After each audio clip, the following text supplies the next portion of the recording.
pleasant good morning to everyone, and welcome to this week's edition of the Carlos Brown Show, heard exclusively right here on the Open Mic Broadcast Network and Spreaker.com. Pleasure to have everyone on today's show. The guest menu looks like this in hour number one.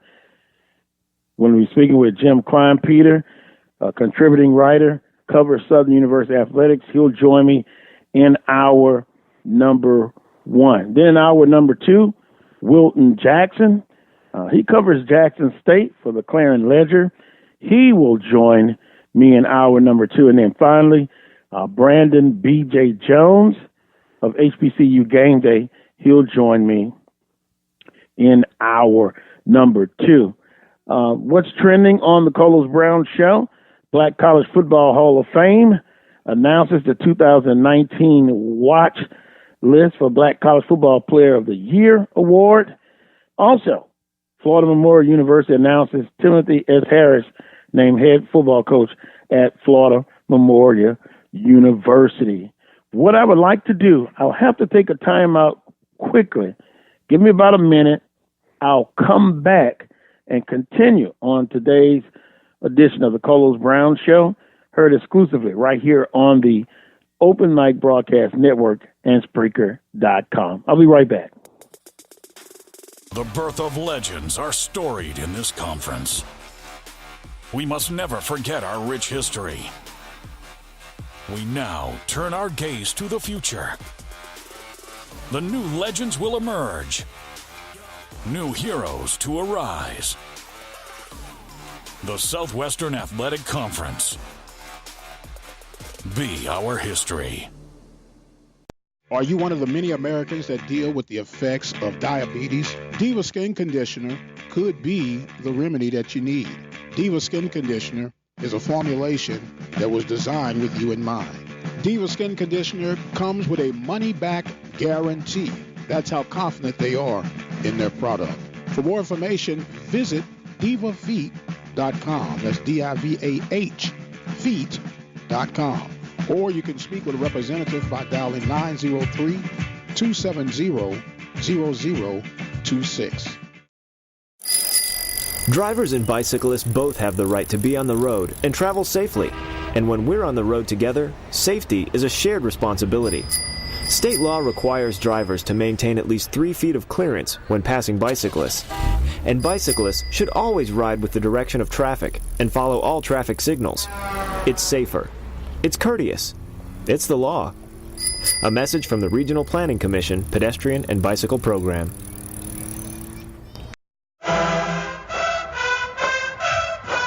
This is Al Wash with ALW Entertainment, the promoter of the State Fair Classic, and I want y'all to keep your dial because I listen to the Open Mic Network every day. Keep the dial locked in. Are you looking for an affordable way to increase your business? Let the Open Mic Broadcast Network lead the way. For a customized, affordable ad campaign, call 832-213-8824. How you doing? This is Mike Prince, the radio guy. I want to thank you so much for joining us on our daily content and programming, and serve as a reminder that you can listen to the Carlos Brown Show live here on the network 10 a.m. to 12 noon Central Standard Time each and every Saturday. Carlos Brown is a seasoned, legendary sports talk show host based in Baton Rouge, Louisiana, but we're not going to hold that against him. Join the Carlos Brown Show live on the Open Mic Broadcast Network 10 a.m. to 12 noon.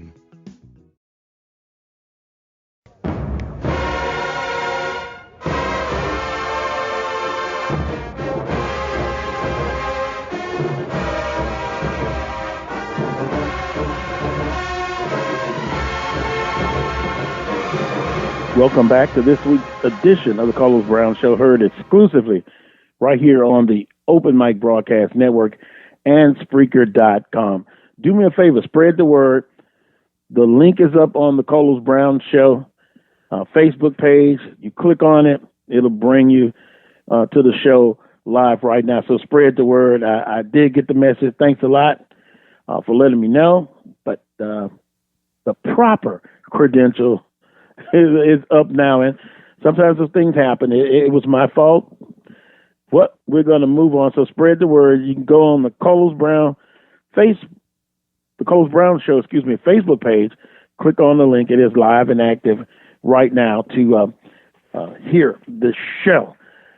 In my trending stories, we talked about a couple of things. One being Black College Football Hall of Fame. They've got their list now. They announced the list for Black College Football Award that will be held in the end of the year. And then also Timothy Harris, named head football coach at Florida Memorial University. Now, a little bit about that. Coach Harris says, "I'm so excited about being the new football coach at Florida Memorial University. This has been something that I've worked for my whole career, and I'm so excited and committed to making sure that I do an awesome job here." Now, a little bit of background. Football is a part of the university's long-standing history, having been introduced in 1929 when the teams played in the South Atlantic Intercollegiate Association. And after 61 years without the popular sport, the university has reintroduced the game to Lion Country. And it will begin with the hiring of the new coach, Harris, with over 22 years of coaching. He spent the last 3 years as the head coach at Booker T. Washington Senior High in Miami, where the team finished as the 2016 state run-up. And then, of course, he had some experience at the University of Miami. So we'll be watching Timothy Harris named head football coach at Florida Memorial University. So that should be interesting. It really should be interesting. Playing in NAIA, you got to crawl before you walk. But wondering minds would like to know, or just wondering, will they eventually move up? We shall see. Clicking on the link now, 2019 Black College Football Player of the Year Award watch list, and you can Google it and find out who all is on the list. We won't read the whole list, but just kind of pick out some of the notables. Of course, you have some MEAC players, SWAC players, SIAC, a wide range of players. Anthony Kyle, wide receiver from Howard. Elijah Bell, saw him play. North Carolina A&T. Jordan Bentley, Alabama A&M. Quinterio Cole, defensive back, Alcorn State. Akil Glass, of course, Alabama A&M. I did see somebody from Prairie View. Two, actually, Jalen Martin, and it was another player. Anthony, was it Anthony Parker? Yeah, and Dewanye. Oh, boy. I'm going to think you're in Louisiana. Tucker, running back. And, of course, Deshaun Waller, Alcorn State. So it's a long list. Now, did you notice? Some teams were not represented. Yeah, we shall see. I noticed that. But, hey, how you can get your name on there, I don't know if it can be added, but this is just kind of the list that they have for the Black College Football Hall of Fame. Now since the 2019 list for Black College Football Player of the Year award, and of course Timothy Harris, the named head football coach at Florida Memorial University. Jim Kleinpeter will join me a little bit later in hour number one. Southern University should have completed their final scrimmage today. And as they taper down fall camp, it's been a brutal 2 weeks. Heat index, even in the morning, has been triple digits for the last week and a half. Coach Odoms has now put this team in a position where they're going to taper down, get ready, look ahead to McNeese. In 2 weeks, I will have a representative from McNeese, who covers McNeese, actually, from the Lake Charles American Press. He'll join me. But Coach Odoms seems to be pleased with where his football team is at this point right now. So Jim Kleinpeter, and we'll be flexible with the time. He's scheduled to join me about 10:45, but he'll have an update on this last scrimmage, which, from all accounts, is not going to be as long as it was last Saturday. And, of course, now they have fan day, football team, volleyball, cross country at 2 p.m. at the FG Clark Activity Center. You can go out and meet all of those players across multiple sports. Dr. Prince, good morning to you, sir. Good morning, my brother. How are you this morning, sir? Well, I'm doing okay. That's good. I'm doing okay. How about yourself? You know what? I'm doing good, but man, I'm doing good. It's always good to acknowledge that things are good, even when they're not so good. So it's all good. Yes, sir. Basically 2 weeks for the majority of the teams. Some teams will kick off the season that prior Thursday. Right. You're going to have some national high school games pretty much coming on next week, but 2 weeks away to open up the college football season for many, and this will be a race that's not won by the swiftest, but the one who endures. But I will continue to say September and November, remember those 2 months, September, a lot of the coaches will be able to tell where their football team, what direction they're going to be going in. Absolutely, absolutely. You know, the greatest improvement is from week 1 to week 2.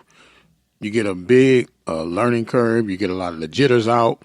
And as you say, you're starting to see the DNA of your team and see and separate the fakers from the shakers. And then you just endure for the long haul and pray for the best at the end of the season. Now, week 2 is going to be interesting for a lot of teams.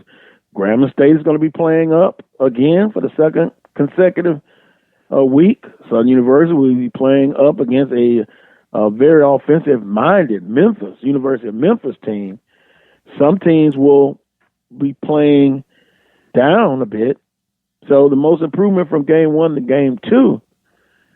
But some of the teams, they're still going to have an uphill battle in week 2. Oh, no doubt. Now, don't underestimate wins and losses from improvement, especially if you are playing up. But how do you respond to the team that might be slightly better than you on paper? You know, because it does the psyche, nor it does the program no good if you go beat up on a bunch of powder puffs, because there's no true measure of what you have. Prairie View will be playing University of Houston that second week. So you got this huge rival game, then you got University of Houston. So it'll be consecutive weeks that Prairie View will be in H-Town. Well, that's not a real far trip to go, but they're playing up. They're really playing up, and several teams. And, you know, you kind of see the trend. You hear some talk about what's going to happen in the future, playing up. And I know most ADs will probably say that they may not will want to play that many FBS teams, but they have to do what they have to do. But then you have the talk about, you know, if the home attendance is a little bit better, then you wouldn't have to play as many those type of games. But at the end of the day, the director of athletics, he has a heavy hand in the scheduling, and I'm sure they hopefully they talk to their football coaches and the other respective coaches about input into the schedule. Right. You would think, you know, because they're the ones whose livelihoods are on the table when they schedule these games for them. We did a show this week, Carlos, and was talking about somewhat of a formula that you could have that's going to, A, bring some credibility back to the conference, and then, B, give you the opportunity to make some money, and C, put you in position to win some games. And I know that the Southland is a good measuring stick, But I also added that we need to start playing some of those schools from the Ohio Valley Conference, in particular Jacksonville States and a couple of the other teams, because those are the programs that leapfrog the would-be HBCU programs when it comes to the playoff bid. And we know that the commissioner, he said in an indirect manner that, yes, it's about improving the schedule and getting the best teams available for the Celebration Bowl, and then possibly those who are strong contenders for FCS invitations. And what better way than to go beat up on the ones who've been taking your spot? Well, you play those games, and you got to be successful in them. Yes. We could look back at past years. Some of SWAC teams have done well because most of our teams, and there's going to be a bill that Dr. McClellan talked about the opportunity to get into the playoffs. Me personally, I'm not a big fan of the playoffs, only because of the financial situation. Mm-hmm. But hey, you can play them in the regular season, but you gotta be successful against those teams. So I'm sure McNeese is really looking forward to playing the defending SWAC champion in week 3, right, in Lake Charles, and then starting off the season with a team that the prognosticators have said they have a very strong chance of upsetting, beating Alcorn State. Although Alcorn fans will say not so fast. And that famous saying will be, "Who wants the smoke?" Who wants that smoke, mm-hmm. baby? Now is McNeese. They're playing the 1 and 2 teams from the conference. So like you say, they're going to use it as a gauge. But I got a question for you. Are you telling me that if the situation afforded itself, you would not want Southern to accept an FCS invitation to the playoffs? I have no excitement, and we've had this debate many years, going back 20 years ago. I remember, and I'm going to ask a question. No. If they didn't go to the playoffs, it would not bother me one iota. Now, years ago, I interviewed a representative from McNeese State University, and when he laid out what it costs for them to participate in the playoffs, the NCAA gets I think it was 70% of the gate. They control the paraphernalia. It's got to have the NCAA marking on what they sell. And then you have to bid for those games.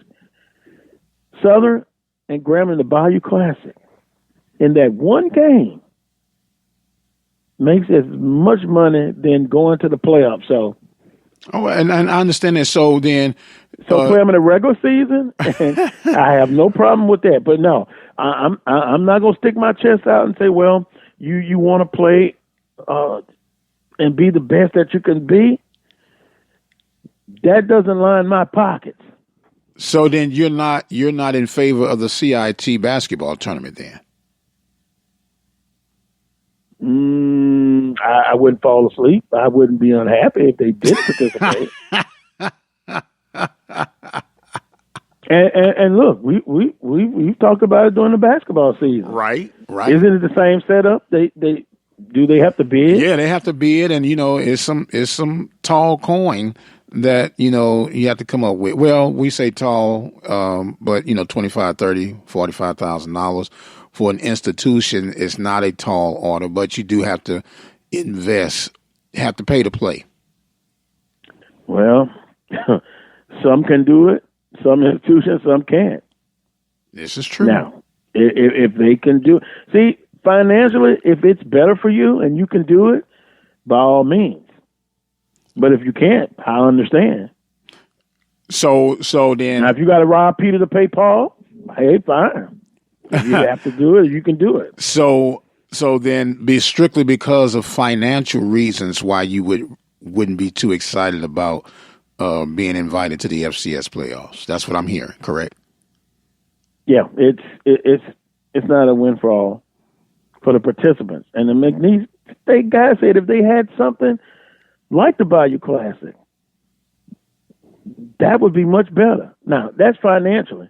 Right. So do you move that or that's not important enough, but it's more important to go to the playoffs over the Bayou Classic? No, I'm just throwing that out. Yeah, I wouldn't. You know, the Bayou Classic is one of the staples of the SWAC, and you know, you don't uproot that, and I think that's part of our problem as a conference. MEAC SWAC, sometimes we're willing to uproot more and give up more to gain a little, and we end up with the short end of the stick, the ugly end of the stick. And no, I wouldn't give up the Bayou Classic for an FCS playoff. But I was just saying, if the opportunity had extended itself, would you not jump all over that? Depth and taxes, and I'll use that very loosely, but depth, that's going to happen. But Southern and Grambling and that Bayou Classic, even moving it to entertain going to playoffs, not going to happen. Oh, I know. They say never say never. No. Well, I would never say never, but how about ever without the end? Would that ever happen?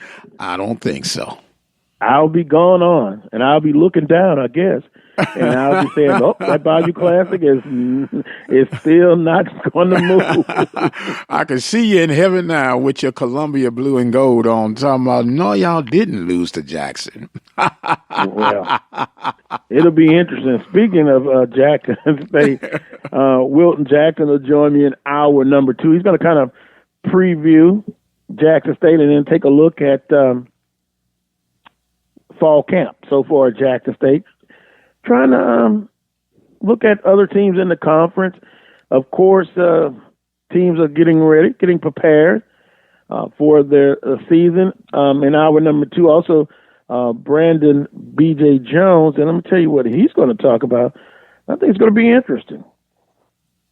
And by the way, he's in Huntsville, Alabama A&M, is scrimmaging right now as we speak. So you just going to tease us like that, man, or what he's going to be talking about? Then you just kind of jumped on to the next thing. What is he going to talk about? Well, he's going to talk about the biggest sleeper in the SWAC, 2019 bold predictions. Oh, and coaches with the most approved in 2019. That's going to be interesting in itself. Oh, no doubt.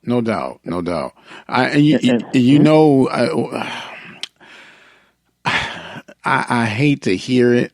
I understand why the whispers are going on, but I got some news from the MEAC, and I just hope it's more talk than reality. But we get quick to jump the gun, but that's okay. Yeah. What is this? We're into the rumor. Yeah. Well. I like to get mauled to death by the Tigers, but when you get stuff, but it's been circulating that there's a possibility that a certain MEAC school is going to try to advance their level, if you would, to the FBS series. Well, we've seen this conversation happen in the past. A couple of teams, trying to do it along by themselves, and it didn't work out. One being FAMU, if I'm not mistaken. There was some talk about Alabama State at one time. Let's not forget you guys now. Let's not forget you guys. Well, how far did that go? Oh, I know it didn't go. Well, I know it didn't go far, but we I don't know what drums it up, and I think we're football only when we think and say these things. But can you realize what all you would have to do? We're complaining about the financial responsibilities we have now, but to get all your athletic programs, in some cases 12 to 18 programs, up to speed of competitiveness, man. Come on. Football, you would have to go from 63 to 85 scholarships. Right. And, well, I like to see, is this, again, rumor, or is it a link, or is it from there's a couple of good sources. It was a tweet that floated out there. And what I'll do at the end of today's show, I will forward it over to you. And if you're nice, I might even forward over to you in between guests while you're doing the show. If you're nice, you know, you haven't been nice lately, Carlos. Yeah, some would say I'm never nice. But, you know, and that leads me to this, and I don't want to get too far off going to different points of discussion, but when we look at, you know, football season is basically here. But when you look at athletic programs, it's just that. It's more than just football. Right. And now I'm going to kick up a little dirt here. Uh-oh. I was sitting here thinking about this. Here it comes. And I appreciate them because they're after me big time. The team that likes to say, "Where is that smoke?" Oh, who wants that smoke? Oh, who wants that smoke? Yeah. Football, they've been pretty doggone good. Wouldn't you say that? I would have to agree, sir. But now, we just talked about athletic programs. But now, what has Alcorn done besides football? Maybe that's enough.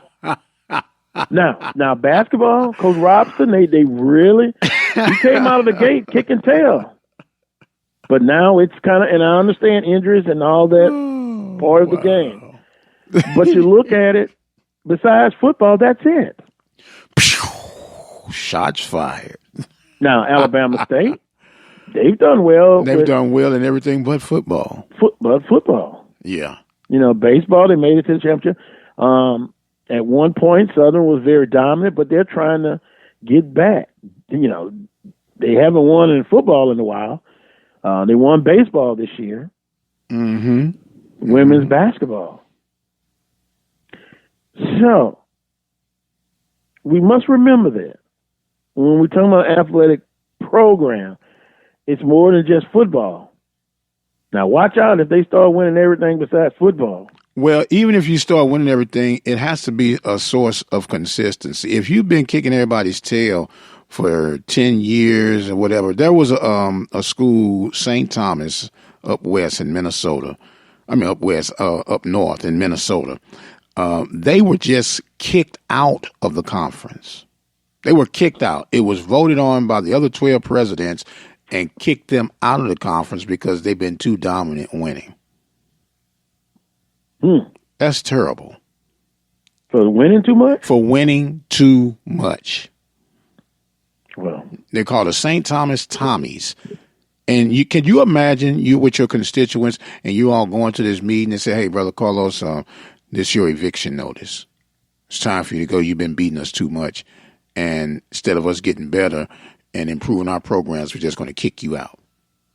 Well, you would have a couple of thoughts there. You would be sad, but then it's a badge of honor. I'm getting kicked out because I've been kicking tail. Yeah, but come on, man.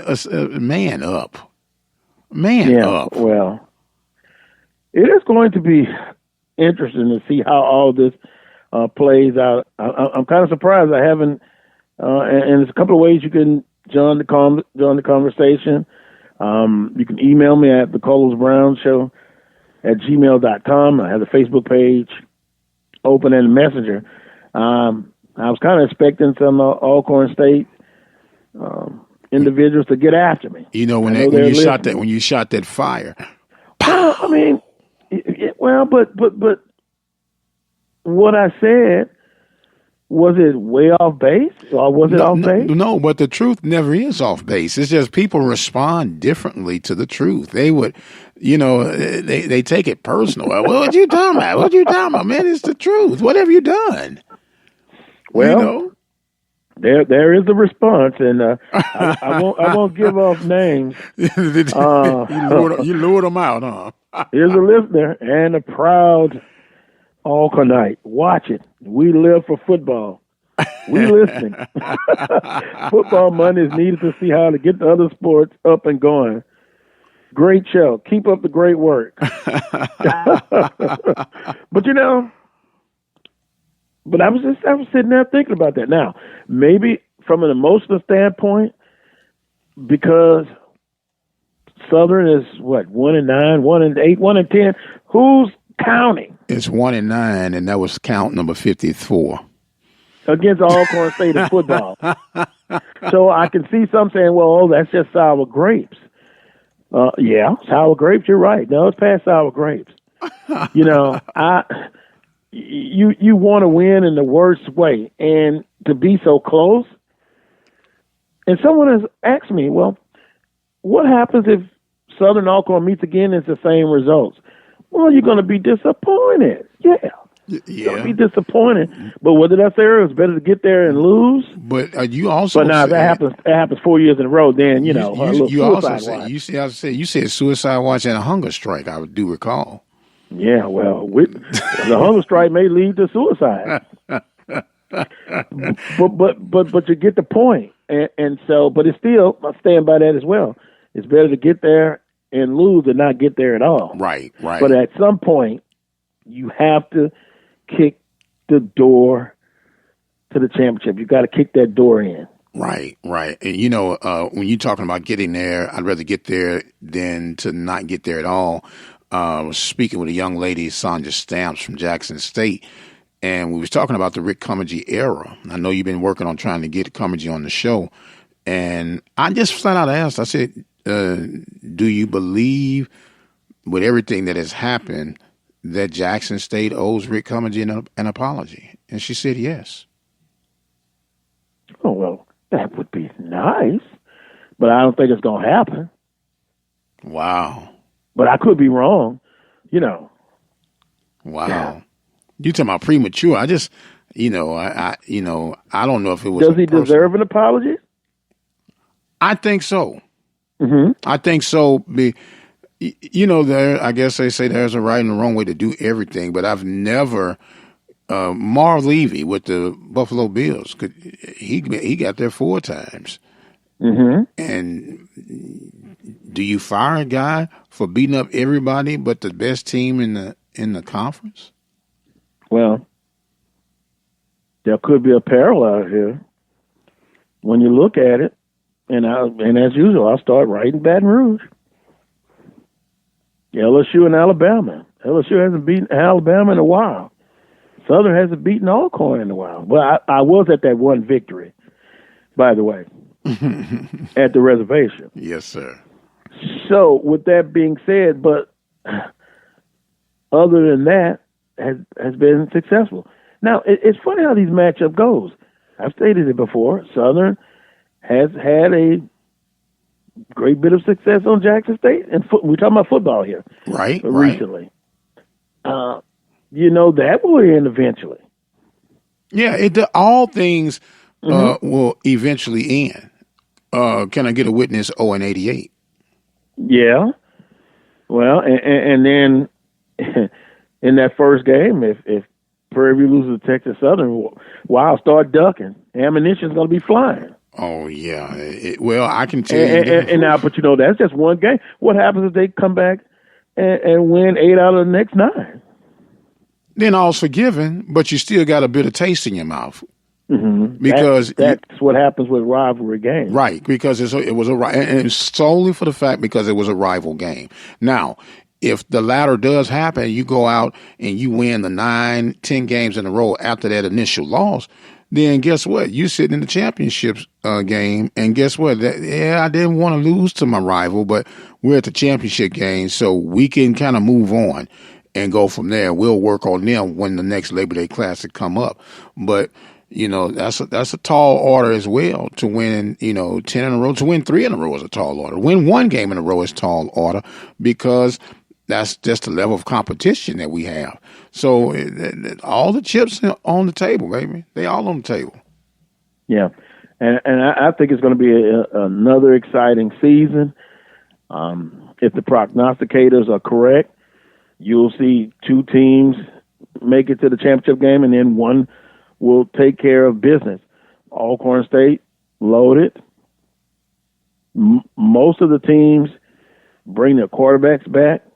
Well, let me ask you this. Who the best quarterback coming back, in your opinion? Mr. Southern man. Well, you got No, yeah, don't start. Don't start. For the record, yeah, I'm a graduate. I'm an alum of Southern University, but I would have to say, who's the best? You got to say Noah Johnson. Skelton still had. Well, I mean, this young man just gets it done. Yeah, he gets it done. He gets it done. So you would put him over Glass.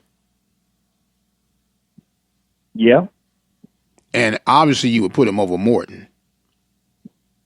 I mean, say that again? Obviously you would put him over Morton as well, Jalen Morton from Prairie View. I would. Okay, man. Carry on. Now, Noah Johnson is in a system that's, RPO, they're going to run it. Right. And every year you hear about, you've got to make Johnson beat you throwing the football. Well, that's what I'm saying. When I say best quarterback, I'm not talking about the most athletic, I'm talking about the combination you can run and throw. And you're going to tell me that Noah Johnson is the best quarterback. Yeah, I stick with that because Alcorn is winning. He fits that system because everybody doesn't have the same system. I understand that. So how would you grade the quarterbacks if they're in different systems? Is it on percentage? Is it on all categories? Well, Noah Johnson threw for a good bit of yards to my surprise, and he also ran for a lot of yards. Glass is your typical prototype drop-back passer. Would you agree with that? I would agree with that wholeheartedly, but he can. Now, you could tell me more about Martin. Martin is a drop-back passer? He's a drop-back passer, very athletic, and can run through for over 2,200 yards. Mm-hmm. Okay. And I want to say 16 touchdowns last season. Mm-hmm. Okay. But they'll get out there and play it. Yeah, I mean, he can have a lot to say when he goes to Baton Rouge. In a couple of weeks. When he comes to Baton Rouge, too, he'll have a lot to say. Yeah, well, he's going to Lorman before Baton Rouge. I understand that. He's going to show up in both of them. I understand that. And if he doesn't do well, you got 3 more quarterbacks. Everybody has been saying how a great problem to have. You got 4 quarterbacks. Yes, sir. And so when we talk to BJ, we'll see which coach has the most. I'm very excited to hear what he has to say about that one. Who in his bold predictions, he may come out and say Prairie View in his bold prediction could be the team that upsets everybody in the West and takes it off. So what's going to be so bold about that? Well, that would be bold for people that are throughout the conference. Now maybe in Prairie View it's not, but because they're there. Maybe because you feel that, hey, Prairie View has. Matter of fact, your prediction states that. Yes, sir, it does. Now, if that prediction comes true, I'm gonna have to come up with a bold prediction. Okay. Well, see, for the record, I just want to clear up something. You said I feel. One thing that you and I cannot afford to do, even though you could get guilty of it sometime, and me too, you can't base your discussions off of feelings. You can't base your predictions off of feelings. I know I don't. You have to use some logic. You have to use some rationale and maybe a hint or two of some feeling and some passion. But, trust me, man, it's going to be very interesting. But like I say, I am on the record saying that Prairie View would do quite well in the West. And undefeated, I believe you said. No, I didn't say correct? Undefeated. I didn't say undefeated. Coming out the West? Oh, one loss in conference, and I guess they would be. I didn't say it, but I guess I did say it. I believe that they're going to have a good run. Now, it still leads me back to August 31st. I'm nervous as all get out. I'm nervous, I'm not ashamed to say. Game. Well, man. I mean, you have jitters for that too, because you've practiced against each other. You know each other's tendencies, strength, and weakness. It's a different thing when now you playing some outside competition, and then it gets real. Right. Some kids practice well, some don't practice well, but when the lights come on, some players react differently. They get it. Some, it may take them a few quarters. Some, it may take them a few games to get adjusted. How many freshmen will make an impact? How many transfer? It's so many different factors that go into when you get out on that field on August 31st. You know, if you get hit in the mouth first, how do you respond? Can you respond? Do you make adjustments quickly? You better, or you're going to keep getting hit in the mouth. Yeah. You know, if you better fight back. That's all I can tell you. Oh, I have a listener. If I can, let me. Let me read. Well, you know that's part of the territory. Yeah, I'm going to look it up because I get a notification when someone answers. But it's something about blasphemy. Okay. I'm thinking it's an Alcorn State fan. Okay, here we go. A listener says, blasphemy, Mike Prince. Noah, hands down, best quarterback in the SWAC. 2,000 throwing, 1,000 running. Led the league in completion percentage, over 60%. Top 2 in quarterback efficiency. Top 3 in passing yards. Can't just pretend that all he does is I didn't say that. I said, but if he was the top 2 and top 3, who was he behind? No, it says he was in the top 2. Yeah, top 2 and top 3. Yeah, well, who was he behind? That's all I asked. Now, we could look this up. We could.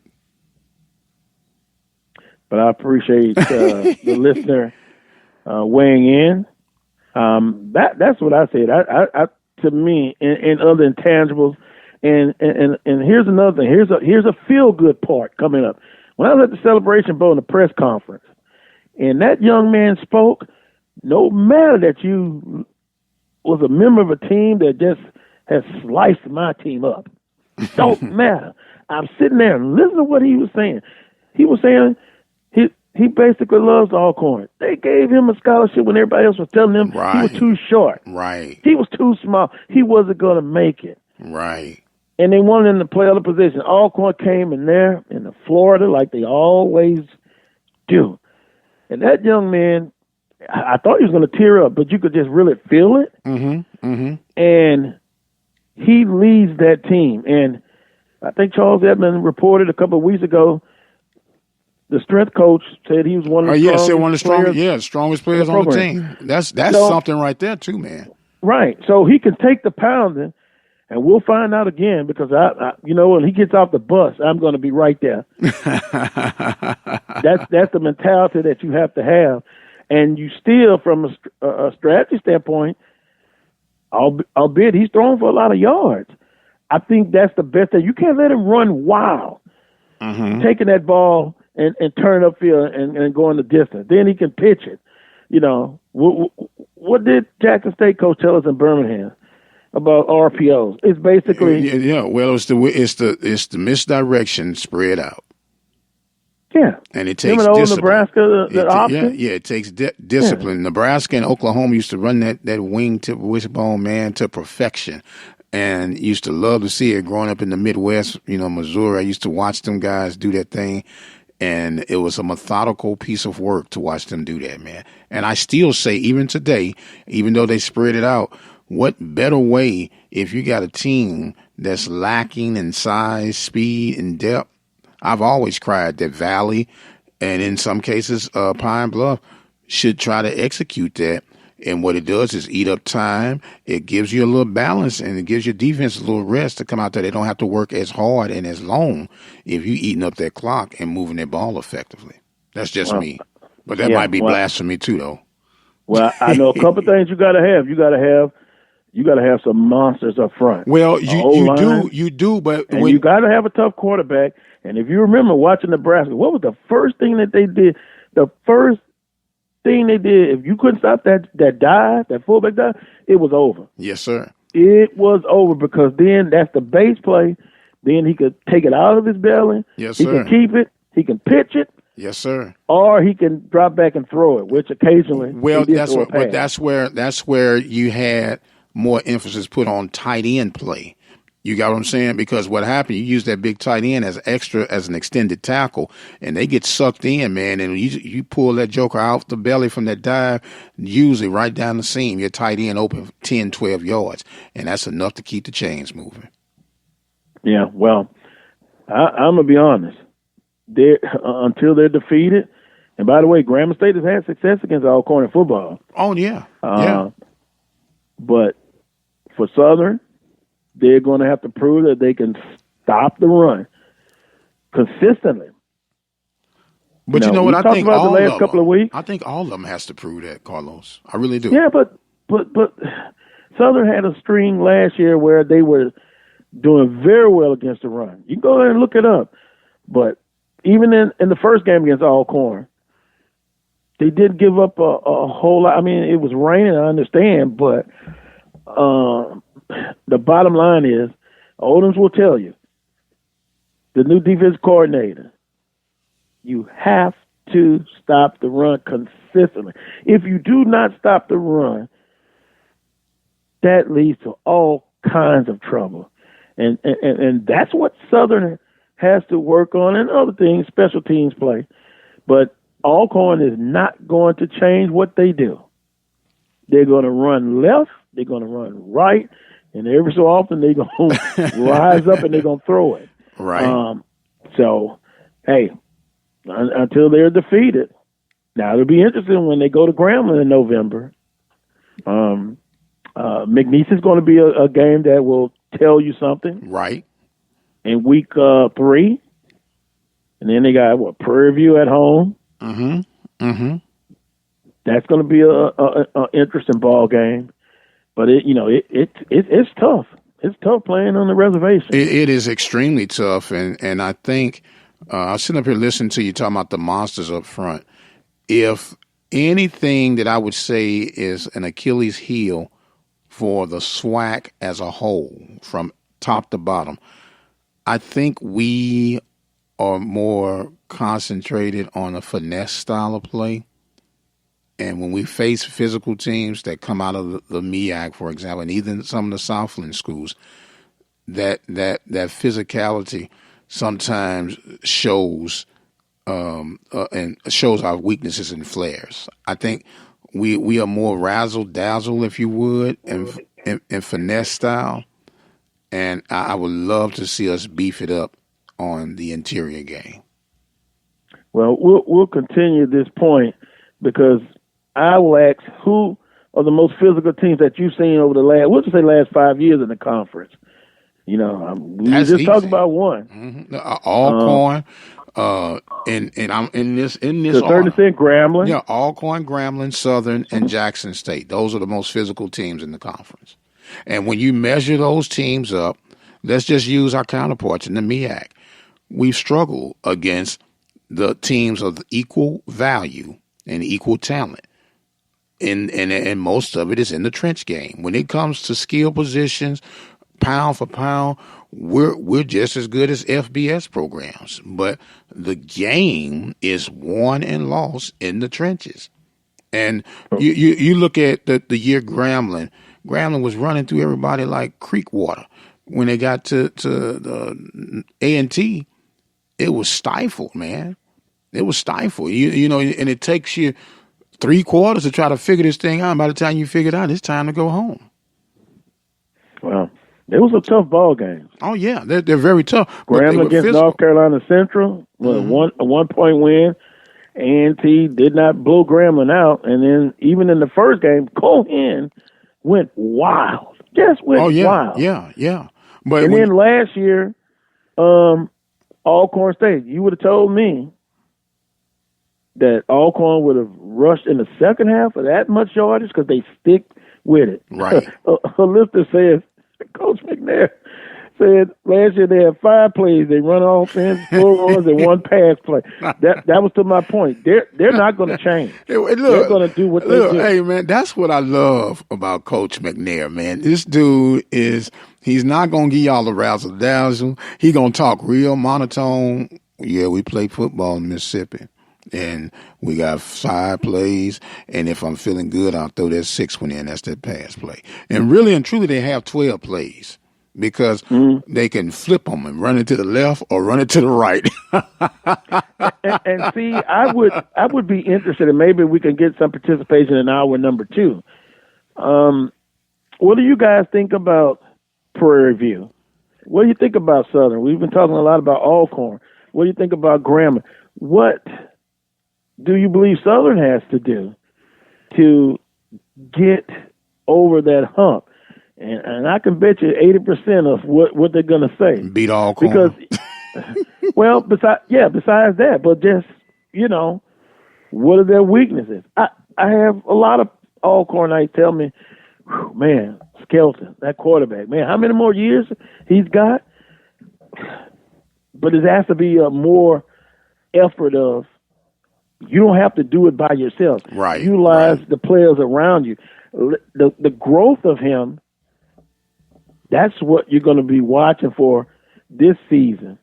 It's tough running, and that's why if you have a type of quarterback that's physically strong, but you don't want him to be taking a whole lot of hits. Right. And the more you run the football, there are chances of that happening. I mean, injuries could happen at any time. But it'll be interesting to see if we can get some participation, how they feel about the other teams in the conference. What do they need to do to, if they're close, to get over that hump? If they're in the middle of the pack, what do you think they have to do? Can I be ugly for a minute? Can I be ugly? Number one, stop scheduling Vicksburg and Edward Waters. Well, we've talked about that. That's a done deal for this year. Yeah, that doesn't help your program at all, to me. No, and to be honest with you, playing a lot of FBS games is not great either. No, you got so you got to have some balance. You got to have some. Man, there are enough schools in that tier. Man, I challenge you, man, go back. If you hadn't listened, I think it was Wednesday's show or whatever, called My Wish List. You go back and listen to that.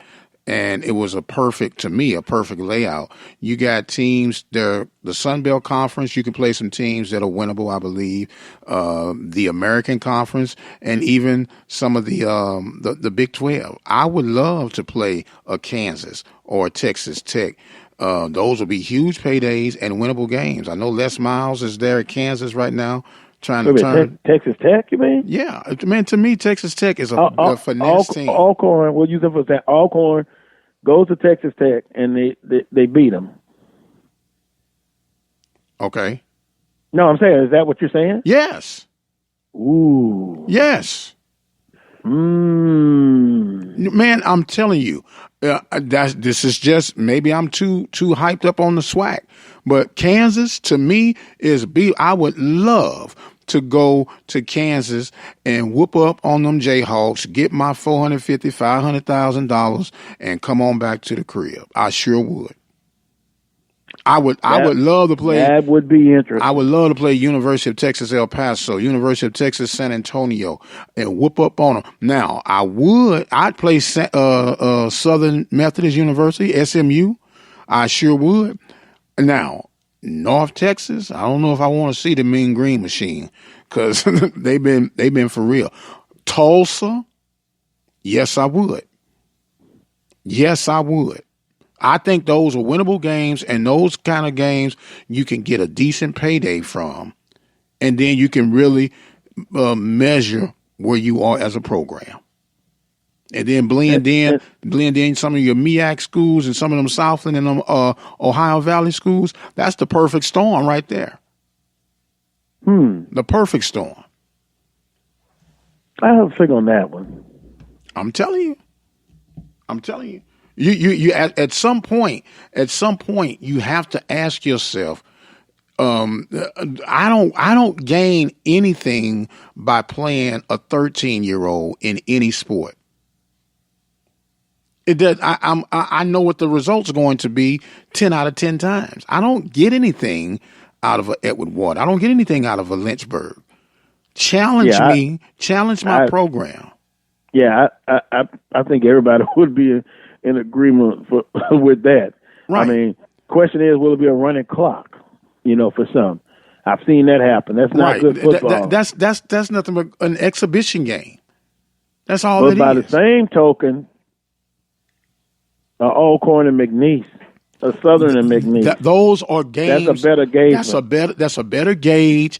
That's a fan. Now you might not get the 300,000 that you want, but guess what? You're gonna get a bona fide, qualified opponent, and you're gonna know what kind of hustlers your guys have on your side of the ball.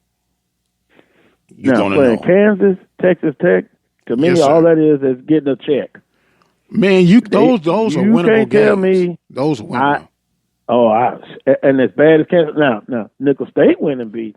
Yes, and guess who else is going to play Kansas this year? Incarnate Word. Incarnate Word just started football less than 10 years, and already they've become dominant. One of the dominant factors. We'll see if it's a fad or not. They're one of the dominant, consistent factors in the Southland Conference. Okay. Yeah, I've seen them play. I saw the replay when they beat McNeese State in San Antonio last year. I guess I just don't have no interest in seeing, Southern playing a maybe a one-time deal playing Kansas. Les Miles, the coach there now, but. I'm looking at it. If you're talking about spreading your brand, you're talking about getting a nice payday, and you're talking about a game that is winnable as we speak right now on August 17, 2019. That is a winnable game. I take that game. That's a winnable game for Alcorn. I believe that's a winnable game for Southern University. Playing Kansas, yes. I have to have. I don't know about that one. Man. Getting a big check. That'll be the best thing out of it. Okay, let me ask you this then. Did I think Southern was going to beat Georgia a few years ago? Now Georgia's a whole different level. That's a whole different level. I'm talking about I would feel good about going in to play Vanderbilt. I would feel good about that.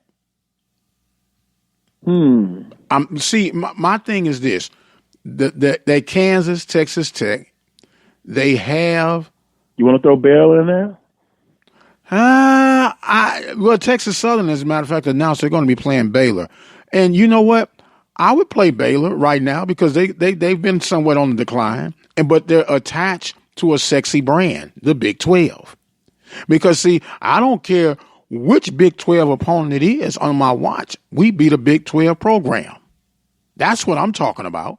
And I would rather go get $450,000, $500,000 from a Baylor, from a Texas Tech or a Kansas than to go and try to play UT, to go and try to play Oklahoma. Yeah, now to me, that's a waste. But those other ones that I mentioned, those are winnable games. Man, you go in there and get the right vibe going, those are winnable games, brother. Those are winnable games. Y'all can say I'm tripping if you want to, but I believe that to the very core of my soul. Well, I have a listener that says, CB, didn't we already play those teams and lose badly? I guess you're talking about Southern. Texas San Antonio, yep, it was a trouncing. Okay, how long ago was that? TCU, a couple of years ago. No, TCU. See, TCU is on another level. TCU is on another level. Texas San Antonio, that didn't end well either. The Roadrunners? Yeah.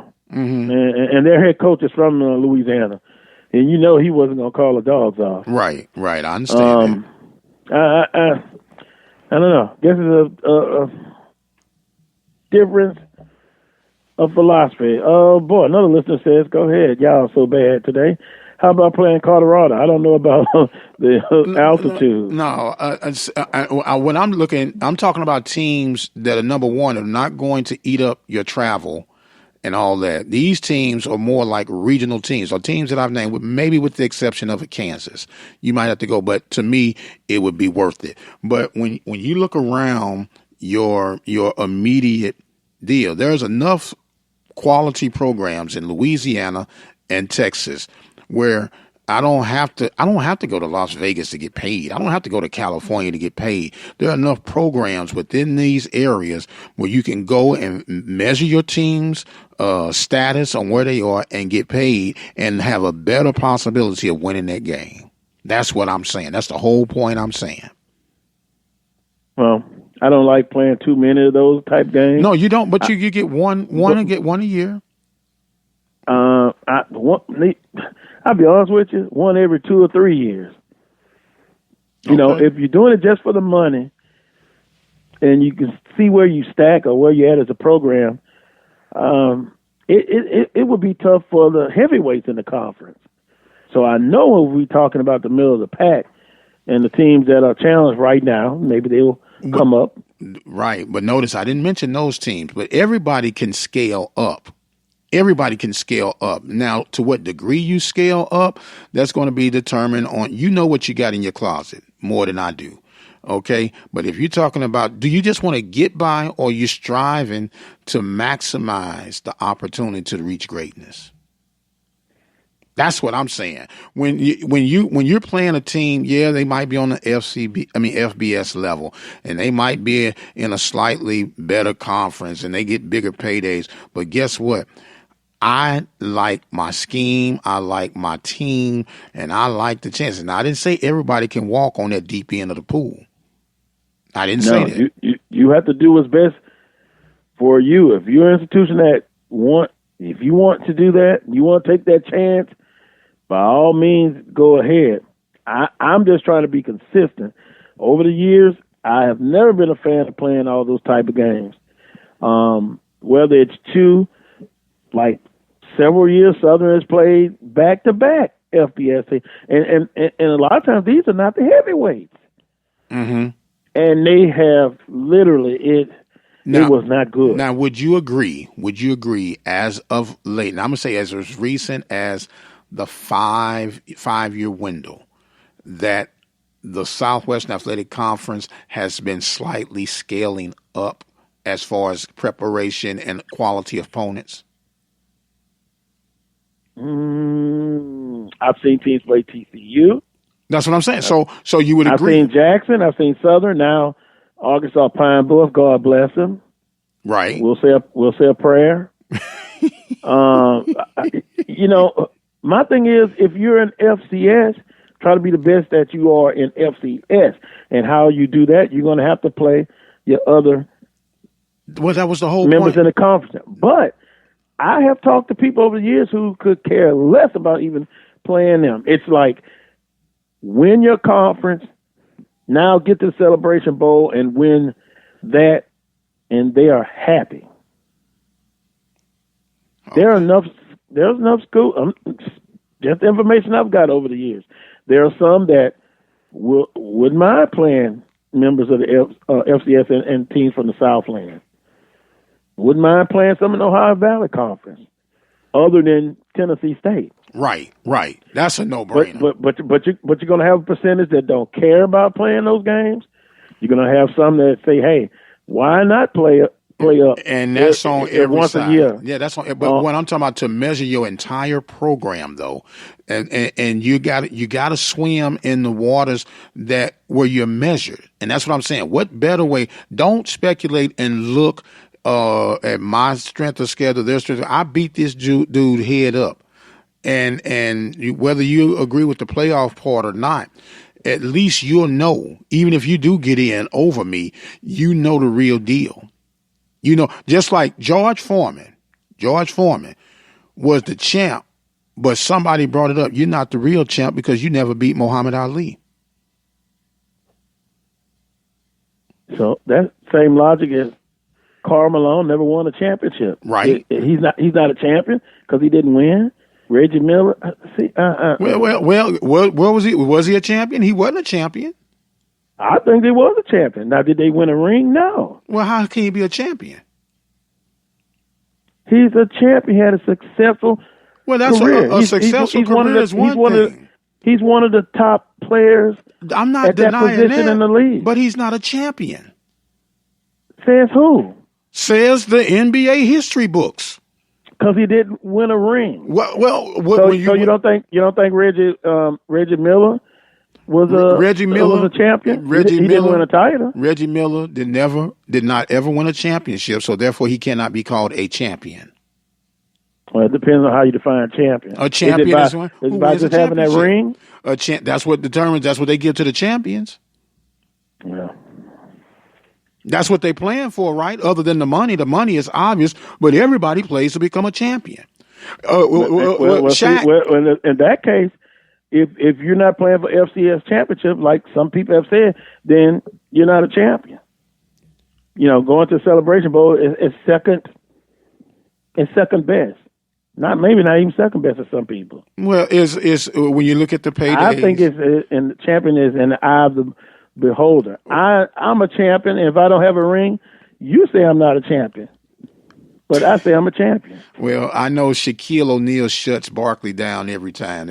I got 4 of them, Chuck. But and I wish he would stop doing that, because it's starting to get to the point whenever somebody disagrees with him, he brings up, well, Chuck, I got 4 rings. Right. And at the point, I turn it off, because basically he just made a good point, and because you disagree with it, then you bring up the rings. Right. Well, that's anyway, you shut him up. But you still got to be a champion. You got to win a championship to be called a champion. That's all I'm saying. Well, I appreciate the feedback I'm getting, but now I must take a break. And one guest says we may have to reschedule for in hour number 2. But coming up next, Wilton Jackson. I'll join him talking some JSU football, his thoughts on the SWAC conference race, and Jackson State's fall camp. How's it been going so far? He's coming up next. You're listening to the Carlos Brown Show on the Open Mic Broadcast Network and Spreaker.com. Chris, can you put the video game controller down for a second? I can talk and play. Oh, I'm totally annihilating this punk kid in Nebraska. I just feel like you're not acting like a grown-up in our relationship. Am too. Well, you still ride your skateboard to work. There's the comic book collection, the race car bed. Look, I'm young at heart, but I put money into my 401k every paycheck. I picked up a few savings tips at feedthepig.org. I have control over my financial life now, and that feels pretty grown up. Put away a few bucks, feel like $1 million. Putting some money from every paycheck into a savings account or contributing to your 401k can make a big difference later. For free ideas and easy tips on ways to save, go to feedthepig.org. That's feedthepig.org. So, I bet I look like a grown-up to you now. Well, except for the footy pajamas, I'd have to agree. This message brought to you by the American Institute of Certified Public Accountants and the Ad Council. Ladies and gentlemen, in the next 7 years of bigger and bigger enrollments, America's grade schools will need nearly 250,000 extra teachers besides those to fill normal vacancies. This great need, plus the growing public interest in education and improvements in schools, make elementary school teaching a more rewarding career than ever, a career that high school and college students should certainly consider. Education holds America's future, perhaps your future.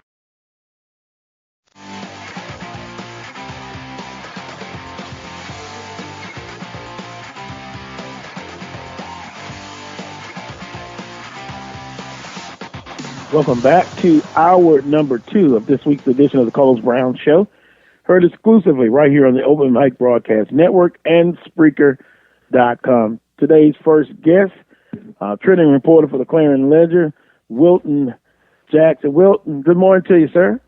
Good morning, Carlos. How are you? I am doing fine. It is football season. People are passionate. Boy, are they passionate. They ready for the games to begin. Yes, you should just know around the city of Jackson, man, everybody's ready for, those first hits. Of course, you got fall camp going, but it's nothing like, putting on pads and, hearing the hits and helmets flash. Like, it's football season because, it's still hot outside, but football season is definitely in the air. Well, they have to make some adjustments with the heat and humidity this last 2 weeks. But with this Jackson State football team, questions offensively, defensively over the last few years, they've been pretty good. How's fall camp been going for the GSU Tigers? Fall camp has been pretty good, man. So the biggest concern that everybody has is who's going to be the starting quarterback. So it's this quarterback battle that they have right now with 4 different quarterbacks. And so that's between Jalen Jones, Derek Ponder, Quincy Casey, and Matt Little. As of now, Coach Hendrick, Coach John Hendrick's head coach, he's kind of leaning or going with Ponder. I mean, he's the returner from last year. But I wouldn't be surprised, honestly, to see what kind of packages they put together for Jalen. And like I said, Quincy and Matt, they're not shabby either. Like they can actually pass the ball and make plays too. So any of the 4 can actually start and make plays. But for now, I think Coach is leading off with Ponder. But any of the 4 can make plays, and of course, he hasn't made a decision on who's going to start yet. I've had some Jackson State fans that text me and email me privately, and they think it's just a matter of time. They said Coach Hendrick will have Ponder the starter, but then Mr. Jones at some point will take over. Is that something like you hear? Definitely. From the Jackson State area. Absolutely. I remember from the first day that I went to fall camp, and I'm thinking to myself, I know they have Jalen, I know Derek Leadership, what he was able to do, even though of course the other quarterback came in after him and led him throughout the season. But I'm just thinking to myself, I want to see what both of these quarterbacks, or really any of the 4, what they can do in fall camp. And what I saw on the first day was I saw what Derek can do, which I already knew. And, of course, all the hype was surrounded around Jalen Johnson. I'm thinking to myself, I got to see this with my own eyes. And so when I saw a couple of plays that he made, I said to myself, Derek looks good, but at the same time, Jalen he just has that it factor, like that athleticism. Of course, he's a dual-threat quarterback, so he can do a couple of things per se that maybe Derek can't in certain situations. And on a football team, sometimes you may need that. So can Derek throw the ball, make plays? All of them can do that, but it's something about Jalen that I feel like, in due time, like most fans are thinking, he's going to get some time, even if he doesn't start, which I'm sure I don't think he's going to start the season per se. But like you said, he's going to get time during the season if he doesn't eventually start. Is it a question, Wilton, of maybe getting acclimated or getting more comfortable with the playbook offensively? Is that one of the reasons maybe that they will maybe design some practice for him to Jones to get him in the football game throughout the season? So you got to think he's just still getting acclimated, to the playbook and things like that. Because transfer, that was late May when the news broke that he was going to be coming to Jackson State. So you got to think fall camp just started early August, and it's only August 17th. So of course, it's going to take time for him to get adjusted to their playbook. But as far as like the skills, the athleticism that that people have been bragging about, he has that and possesses that, and you can see that. So will there probably be packages surrounded for him, suited to his game? For him, absolutely. I can almost be willing to bet you that he'll have certain packages in a game time situation where he has to get in to make those plays. Bill, visiting with Wilton Jackson, trending reporter for the Clarion Ledger. Now we're talking about Jones and Ponder and the skill positions. Offensive line, defensive line, but offensive line, those big guys up front, they never get the credit like they should. Where does JSU stand as far as their offensive line and being competitive? Now, last year, offensive line, they had some issues. A lot of issues were surrounded around injury and just kind of the health side. But this year, I had a chance to talk to Coach Ridley after the first practice, and basically he was saying, the biggest thing is, he wants the guys to get healthy and really, finding themselves playing together and playing in unison. So the biggest thing for the offensive line this year is going to be, playing together, being healthy all at the same time. And so 2 players to watch along their offensive line is going to be Amari Catchings and Melvin Hollins, 2 players that have played a lot of football for Jackson State. along the offensive line. So, Coach really is really looking for those two to kind of be the main anchors to kind of facilitate what happens with that offensive line. So, like I said, last year they were able to, have so many different rushes to be able to run the ball, but without that offensive line doing that and them staying healthy, you're not going to be able to do that. And so that's going to always be a concern, and definitely throughout fall camp, that's been something that's been of a major concern to make sure they're doing that.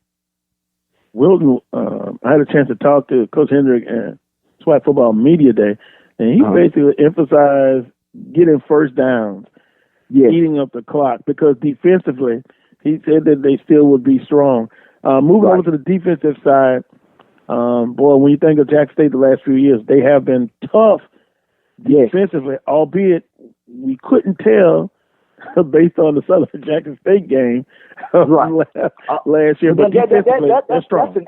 That's an outlier. We you don't talk about that. That was an outlier. But no, I definitely get what you're saying. I understand that, and we'll get a little bit more into what we can expect from that game, albeit it's a long time away in November. But defensively, Jackson State has brought it the last couple of seasons. Yes. No, they're pretty much, like I said, from defensive line, linebackers, defensive back, safeties. The defense is pretty much going to be pretty much the same of how it was within the last year. I mean, Coach Hendry did a good job last year as, defensive coordinator before, he became the interim head coach. And like a lot of things haven't changed. Of course, you're going to have playmakers that's still going to be looked to have a major role this year. Like one player to keep an eye on is Ryan Thayard at defensive back. And then also a linebacker to really keep your eyes on is going to be Keontae Hamden. He's a sophomore, and the coach Hendrick, is really high on him in terms of being a leader for the defense this year. And then also, Jackson State also had a defensive end to be an all-SWAC selection this year as well, Khalil Johnson. So that's somebody else to keep an eye on this year as well. Jackson State right now, like I guess everybody else, I guess wrapping up fall camp. When does school start for Jackson State? School starts on Monday, upcoming Monday. So they're tapering down as well. Exactly. And so, Coach Hendrick, what has he said about the conclusion of this fall camp? Is this team where he thought it would be ahead of the pace, or still needs some more work as they get ready for the MEAC SWAC Challenge? I think that the overall goal for this year's team is to continue to get better right now. Like I said, making sure, of course, the skill positions to continue to get better, and really for all positions, getting better with, the knowledge of the game and how, Jackson State is going to play Jackson State football. And like Coach Hendrick said to you in SWAC Media Day, the biggest thing from the first press conference that Jackson State had with him and the offensive coordinator and the defensive coordinator, specifically the offensive coordinator, Ron Dickerson, the first thing the two of them said was, we want to get first downs. If you watch Jackson State last year, they struggled offensively when the running game wasn't going. And so the biggest thing, every team, you're not going to be able to run the ball against. So you have to have a quarterback who can, kind of offset that and make plays. And with their quarterback options this year, I think you're going to see an offense that's able to pass the ball and move the ball downfield, and the running game is going to help facilitate that. So first downs, making sure the offensive line is blocking like they need to, making sure, they're allowing the quarterback to make time to make plays and, opening those holes for the running backs. And then on the defensive side of the ball, 3 and out. How many times can you get the, prolific offenses off the field? You got to, get pressure on the quarterback. Keontae and the linebacking core, making sure that, you're in the gaps and understanding where you need to be on the field, and defensive backs making plays over the top. It's really just a matter of everybody continuing to get better. And I feel like if they can do that, then you get first downs and you're talking about a good football team.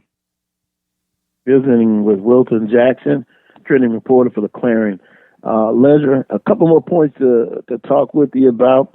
SWAC football overall, you saw the predictions from SWAC Football Media Day. In the West, you pretty much agree with the prognosticators and saying that, Southern will battle with Prairie View and Grambling State for that Western Division title? Yes, I do. And I'm just going off everything from last year. And it's no disrespect to any of the teams in the division because everybody's able and willing to compete. But just knowing that, the teams and what they're returning definitely would have picked Southern to be the favorite in the West. Prairie View had a good showing. I remember when Jackson State played Prairie View at home last year, and even though Jackson State won the game, Prairie View gave them all they could handle. And, and every year, Grambling is always one of those teams that, they may lose a game, here or there, but they're always going to be in the mix. So you can never put them down. Honestly, I probably would have put Grambling before Prairie View, but as far as, like, the other teams, Southern first, I would have put Grambling before Prairie View and then Texas Southern, Arkansas, Pine Bluff. So I think they got it right. Yeah. Grambling State, a lot of the talk is very quiet about Grambling State. Right. I don't know if you noticed that, but it's going to be played on the field. Right. And I think a lot of that it comes because, look at the dynamics that Southern brings. You're talking about a quarterback in Skelton that's coming back from last year, who's very talented, by the way, and then a defense in Southern that, plays lights out. I know you just mentioned that game against Jackson State where they completely shut Jackson State down on, offense, and, they did whatever they wanted to do as far as defense, being that the defense was on the field most of the time. So you talk about a well-rounded Southern team that's really coming back to make some noise. Definitely going to come back with some vengeance to make some noise in the SWAC. And there's that other team in the East that seems very confident. Alcorn State. That is the rival. Yes, indeed. You can't forget about it. And Wilton, it's interesting. Southern has had the upper hand on Jackson State. Alcorn has had the upper hand on Southern University, and then Jackson State has done better against Alcorn than Southern has. So it's interesting how these matchups. It's almost like the NBA in a way. Yeah, These matchups are very interesting. Yeah, they are. And it's not going to be any different this year. And granted, like we just talked about Southern, for what Southern does for the SWAC West, Alcorn is the same exact way in the SWAC East. You have, Noah Johnson, arguably one of the best quarterbacks in the SWAC, if not the best, one of the best quarterbacks in the SWAC East for sure, who's coming back. And then you have Deshaun Waller, who can, go off at any time at the running back position. And then, let's even before we even talk about them, talk about the offensive line that Alcorn has. They have two people from the preseason first team all SWAC, and Mustafa Ibrahim and Mustafa Ibrahim and Deontay Brooks. So it's you thinking about that, and then just the defense. You saw when Alcorn played Southern last year, defense was phenomenal. So it's Coach McNair always has his guys locked in, and it's not going to be any different this year. Yeah. And somebody to watch out for sure, well, a couple people to watch out for on their defense is Solomon Muhammad at linebacker, Javen Morrison, Quinterio Cole, key players to watch this year. Yeah, if the prognosticators are right, it could be fireworks again, but other teams will have a lot to say about it, and it's a long season. And it is. Expectations are high, but they have to be met. And speaking of the, expectations, now you can help me out a little bit here. I'm old school, but I'm also a little bit of new school. Okay. I'm accustomed to playing Jackson State in October. Thank you. Somebody understands that. What happened? And now it's 2 o'clock. I don't get my party on too much like I used to when I was a younger man. But, now 2 o'clock, man, they cut it into, where's the tradition at? Is it just a 1-year thing, or do you have any information on that?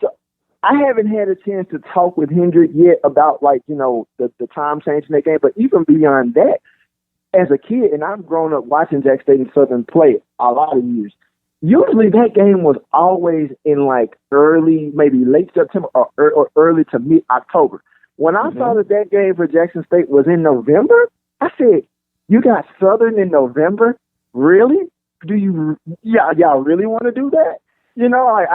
But I say it for different reasons because I always look at Southern as, of course it's a rival. bands, the teams itself. But you have two major games in the month of November for sure in Southern and Alcorn with Jackson State that you got to win.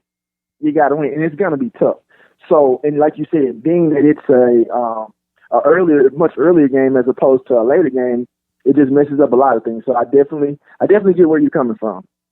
Yeah, I have to do a whole lot of changes from that 2 o'clock to 6. But guess what? I guess some would say quit whining, Carlos. Just be there for 2 o'clock. Oh, no, be there for 12 o'clock. I was just about to say. Yeah. More like 11 or 12 o'clock.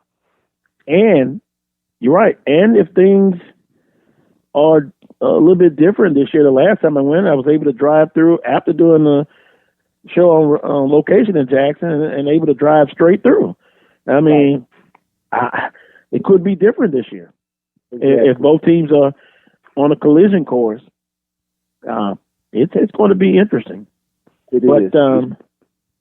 I guess a lot of 2 o'clock games now in Jackson, and boy, Jackson, help me out here. They have Southern, and the following week they host Alcorn. There's their home budget right there. Exactly. Those are two big games that you can expect. If you're from Jackson State, you can expect big crowds. Like Southern Jackson State always draw big crowds. I mean, as a kid, I can always remember. I always go back in my childhood.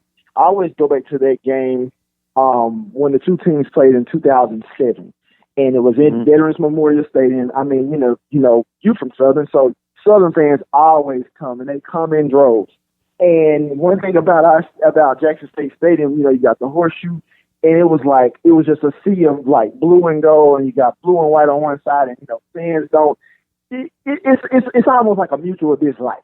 It's a good time, but it's a mutual dislike of knowing, like, okay, we us Southern fans, we come into this room, whatever y'all got going on, Yeah. and it's just like that. I mean, but it's still a good atmosphere for good SWAC football. Yeah, a listener said the weather could be a factor for the Southern Jackson State game in November because I'm used to the heat and humidity here. My goodness, exactly. But it's crisp and cool. Right, it'll definitely be much cooler in November than it is in mid-October. Yeah, well, it should be very interesting.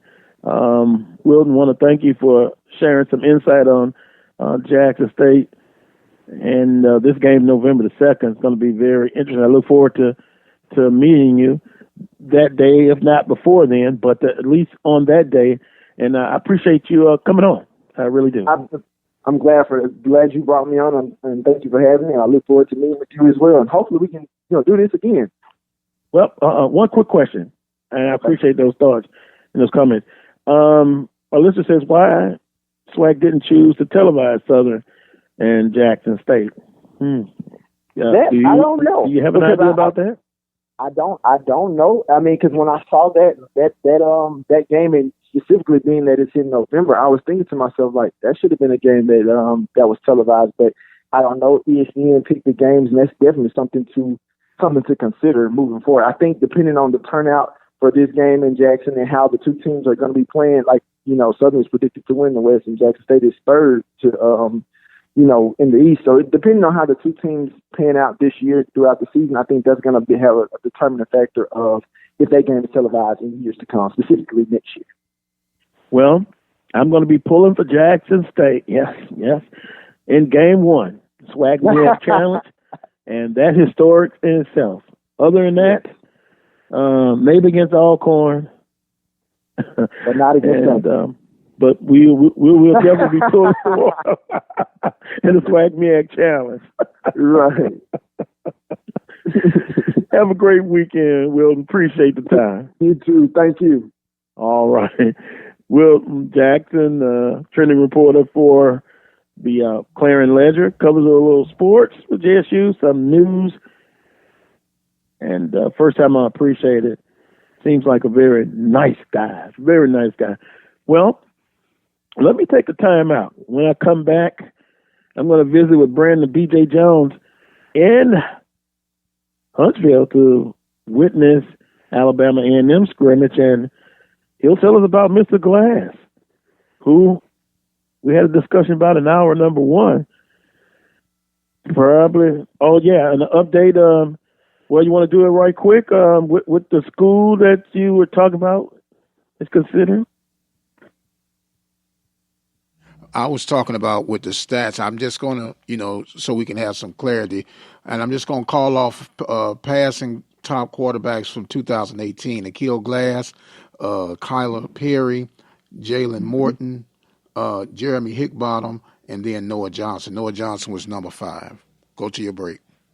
Okay, number 5, but they won the title, and that's that. And that's a championship. I know that, but I asked you, right? I asked you though. We was talking about the overall better quarterbacks, and I know he was on the championship team, but we was talking about overall. When we was talking about, but did you ask me who I thought? Yeah, right? But I'm just talking about the one that said blasphemy. That's all. Oh, well, he's a tough cookie. Oh, I know. But you know what? Tough cookie. It's all in and love. Glass is a good quarterback. Yes. That's why that's what I brought him up. I said so even over Glass, but it's all good. It's all good. Yeah, I guess maybe you could break it down. Well, we can. We could take a break. Quarterback, drop back, RPO quarterback. They're different. I know that. Some people will just look at the results. That's why and some people are bottom line results people. Some are calibration of all of the above. I get that. That's what makes sports talk so powerful and awesome, because everybody has a vantage point and an opinion, and for the most part, they can stand behind and prove why they say what they say. Well, I know who has a better line in front of them. Oh yeah. And can they keep Glass upright? To be determined. On that note, we'll take a timeout. Brandon B.J. Jones is up next. You're listening to the Carlos Brown Show on the Open Mic Broadcast Network and Spreaker.com. One voice. It can get the point across, but it only carries so far. Add a voice. It's richer, louder, but that has limits too. Add a third voice. It's even more powerful. Add another, and another, and many, many more, and we are stronger than ever. That's the power of a community coalition. They help community groups, faith groups, civic organizations, PTAs, employers, and many others in your community organize their resources and focus them where they're needed most, like fighting to keep kids away from drugs. Ask a group that you belong to if they should belong to a community coalition. It's easy to get involved. Visit helpyourcommunity.org and they'll tell you exactly how your group can help. That's helpyourcommunity.org, because you get more when we get together. Brought to you by the Office of National Drug Control Policy and the Ad Council. I know that as parents, we work hard to do everything right. We baby-proof our homes, put our kids in car seats, and learn what to do in an emergency. Yet most parents don't know that children could be poisoned by lead paint in their own homes. Lead poisoning causes permanent learning and behavior disorders, and the culprit is usually dust from peeling or chipping lead paint, which goes from the children's hands right into their mouths. Keep paint in good condition in your home, daycare, and other places where your children live and play. Ask your doctor to test your child for lead poisoning, and get your home tested too. For more information on how to address lead paint problems safely, call 1-800-424-LEAD. This has been a public service announcement from the Open Mic Broadcast Network.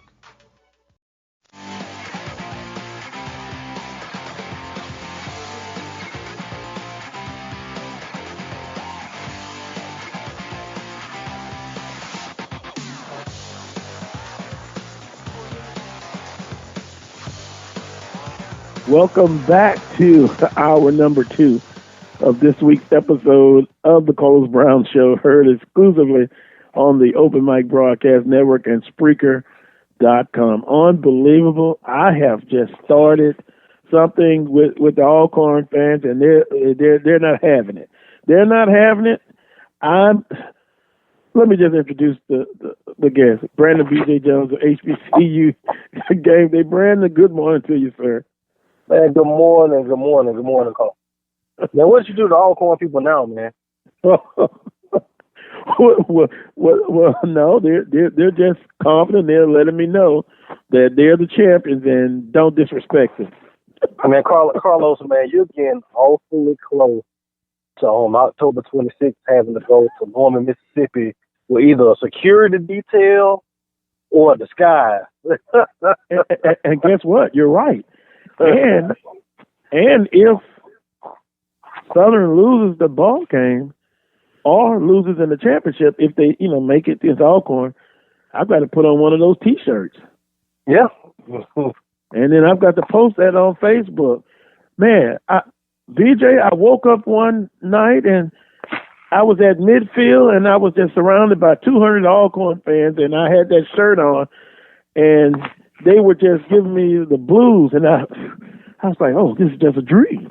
Boy, it seems so real, but that's all right. I'm going to be defiant to the end. Go Jags.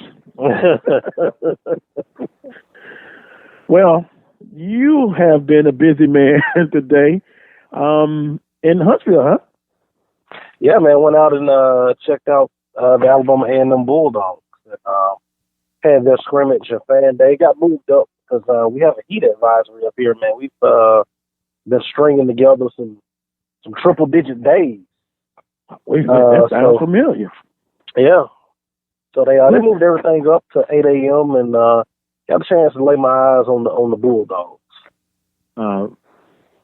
First time seeing them, or what are your thoughts about what you saw there at the scrimmage? I mean, if you're an Alabama A&M fan, you have a lot of reason to be optimistic coming into the season. I think Jordan Bentley looks healthy for the first time in a while. Akil Glass has a cannon for an arm. Mm-hmm. There's not a lot of passes that he can't make. The question is still going to be this: can the interior offensive line keep him upright? And I don't think we really got an answer today. The scrimmage was very vanilla. I saw some positives about the offensive line, but I also saw a lot of negatives also. So that's going to be a question. Defensively, I like what Alabama A&M's doing. I think that they will improve again defensively this year. They got defensive linemen who may not be the biggest, but they are very active. The linebacking core with Holloman is solid, and the defensive backs, they got some defensive backs with some length, both at corner and safety. So I think if you're an Alabama A&M fan, you got to be optimistic. And I think one of the guys that we want to talk about a lot this season is going to be Brian Jenkins Jr. I saw him today. They aligned him up in different positions to kind of get him the football, and he's a big play waiting to happen. So it's going to be an interesting year for the Bulldogs up here on the hill. Well, it's going to be interesting to see. I put them in the same category as Prairie View. So goes the interior. So goes Alabama A&M and Prairie View. Just my humbled opinion from the outside looking in. With that being said, I teased everybody about what you're going to talk about today. 3 topics. We're going to get them in. Biggest sleeper in the SWAC 2019 bold predictions. Boy, everybody's just clamoring, waiting for that one. And coaches with the most approved in 2019. So we can start with the biggest sleeper in the SWAC, or we can go in the reverse order. Which one you prefer to start with, sir? No, we talk about the sleeper in the SWAC. Okay. Yeah, we'll talk about the sleeper. Yeah. So actually, I got 2 from the Eastern Division. I think that is going to be the team that you just got done talking about with Wilton Jackson, which is going to be Jackson State. I think Jackson State does a lot of things well defensively. And if Jackson State could have had a piece of an offense to go with that defense that they had last year, they would have been very competitive. Do you realize, even though that Jackson State was blown out in Baton Rouge, do you realize that Jackson State actually outgained Southern?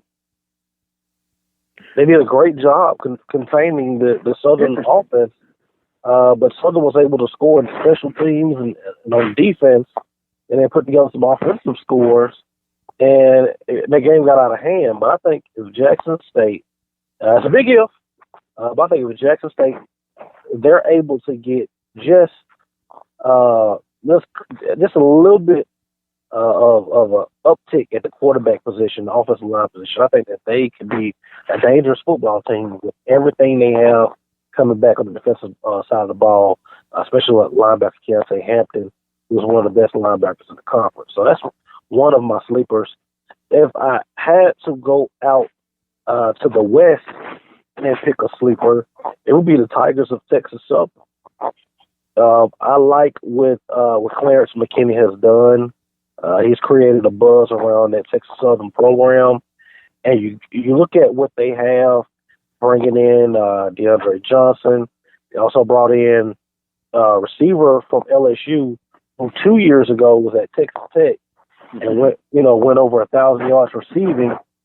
You add that with the receiver they already had that was coming back. There was an all-conference performer.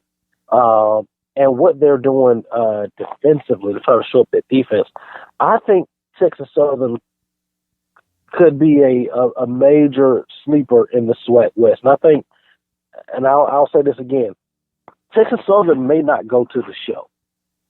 They may not go to the party, but they have the ability to get a lot of people's invitations snatched. And I think they're going to creep up, and they're going to get somebody this year they weren't supposed to get. I'm sorry, what was the last part? So I think that Texas Southern is going to get someone this year that they weren't supposed to get. Yeah, you kind of hear that, people talking about that on social media, whether it's going to be Southern, Grambling, or PV. They're predicting that somebody's going to get a bite from the Tigers. I just hope it's not Dallas. That's all I'm gonna say. Yeah. But hey, it could be one of the three. Yeah. But we shall see. Yeah. Here's a list to say Texas Southern's gonna clip someone. So when people are saying that where there's smoke, there's fire. I've heard that before. Yeah. So hey, let's not take them lightly.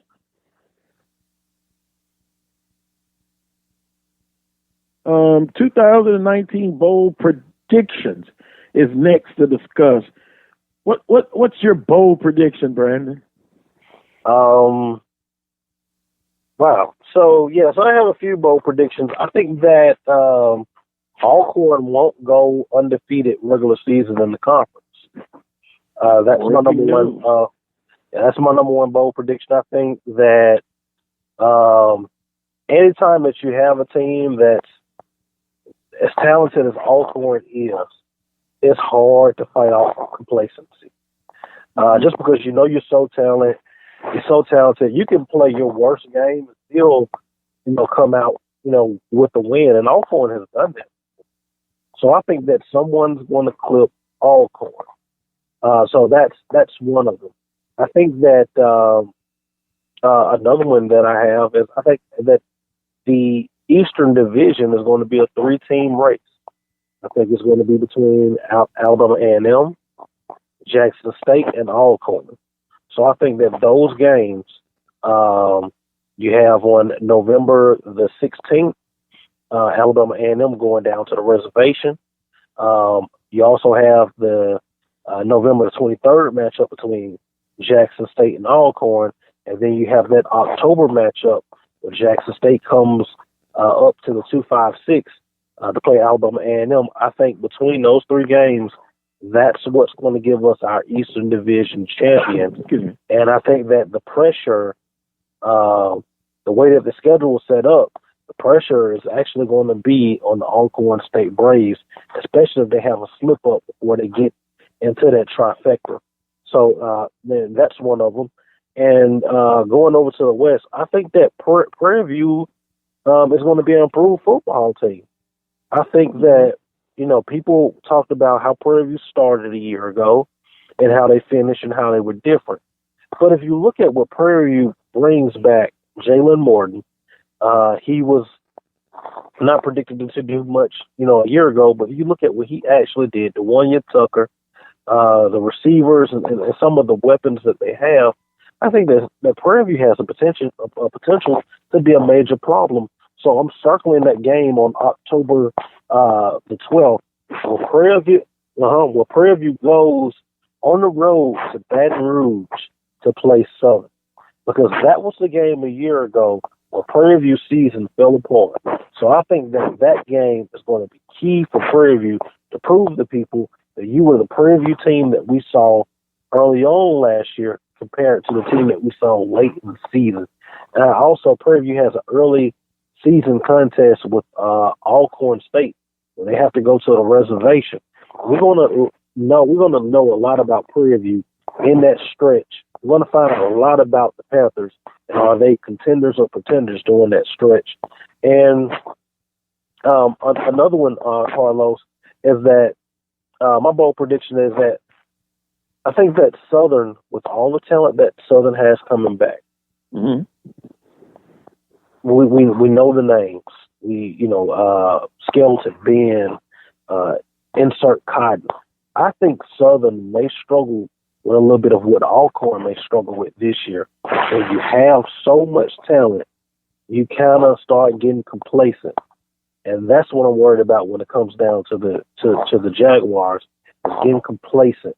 Because when you have so much talent, it's easy to just think we can just roll the ball out.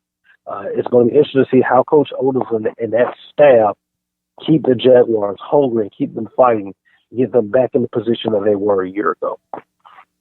That's going to be interesting. I could say, let me go into the locker room and have a coming to Jesus meeting, but that, hey, it's some things, and I'm not dismissing what you're saying. Some things you just can't motivate. You just got to have motivation yourself.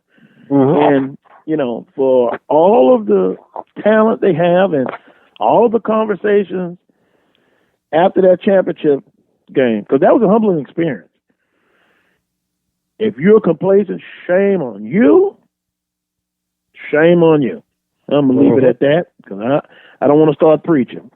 But all the time in the world, you still have to go out and perform. And then how do you adjust? I'll make adjustments when you get literally hit in the mouth the first time some adversity comes. But those are nice, bold predictions. And we're going to mark this down because they're bold. And at the end of the season, we'll see. Yeah. That's why they call 2019 bold predictions. Now, with that being said, coaches with the most approved in 2019, very interesting to hear what you have to say about that. I think the coach with the most approved in 2019 in the SWAC is going to be Donald Hill-Ely down at Alabama State. It's a foregone conclusion that he won't be sitting in that seat a year from now. I think that everyone kind of believes that. He did some nice work in the offseason, bringing in some talent to Alabama State. We start talking about teams that could potentially sneak up and bite somebody, or teams that can potentially have a turnaround. Alabama State is not mentioned. If you are familiar with the Alabama State program, and if you look at the facilities that they have now compared to the facilities that they had 10 years ago, it's night and day. It's like someone came in and did a mass renovation. So the expectations are high. I think that Donald Hill-Ely has more to prove than anyone. And the schedule doesn't do him any favors. No, sir. There are no favors done. And if you talk about last week we talked about the first 5 games for Alabama State. That was a mistake on my part. Let's talk about the first 7, because within that first 7, they're gonna have UAB, who won Conference USA, Tuskegee, who is a perennial HBCU power, Grambling, who we know what Grambling is, Kennesaw State, who went to the quarterfinals of the FCS playoffs. There's going to be a top 15 team. Alcorn State, 5-time division champs, defending champions of the conference. Then they're going to have Jackson State, who is predicted to compete in the Eastern Division, and then Alabama A&M. That's your first 7 games. Yeah, yes, just unbelievable. Brandon, I expect to see somebody sitting in that seat at SWAC Football Media Day, another person. I'm just going to be honest with that. It's tough. And you know what? We had a chance to interview him. A nice guy. Yeah. Very nice guy. And you're pulling for him. But that is tough. Man, the athletic director did him no favors with that schedule. Yeah. And I mean, that you look across the board, there could be teams that could be better, but their record may not show it. Yeah. Not just Alabama State. Yeah, I mean, there are some stretches of schedules. If you see I'm putting out the check out HBCU game day when I'm doing the SWAC the previews, there are some stretches on some schedules where you're like, wow, the way that they put this together is amazing. I mean, if you look at Southern has a stretch where Southern's going to have Prairie View, Texas Southern, Alcorn, Alabama A&M, and like Jackson State and Grambling, and then there's like, I think there's Lynchburg that's thrown in there somewhere. But that stretch for Southern, I mean, then Alcorn has a stretch. I mean, there's some stretches in this conference, but there's not one that I've seen that is as daunting as what Alabama State has to it. I would say to open the season, but it's almost to open the season and to the fifth point. I mean, it is. I mean, there's not a breather in there anywhere. I can see teams starting off 1-2. When you say 2-2 after 4 games in September, some of you will be happy with that. Yeah. What happens if a team 1-3 and they're picked to win a division? If that happens, and then you can't panic. But then it'll be the point like last year, after Southern lost to Alcorn. You know, and Coach Olam's had that speech, it's us in the foxhole, everybody's against us, they've put dirt on us, put us in the grave. So you have adversity in the season. How does a team respond to that? And you may find out, listener says September, you will be able to tell. It's going to be interesting, man. Mm-hmm. You know, and again, for all the talent that some teams have, you got to put it on the field. You got to back that up. You know, and that's the way I look at it. Boy, this is going to be an interesting season. Oh yeah, to say the least, Brandon. As we wrap up this segment, what else do you feel that could be something that we're perhaps overlooking?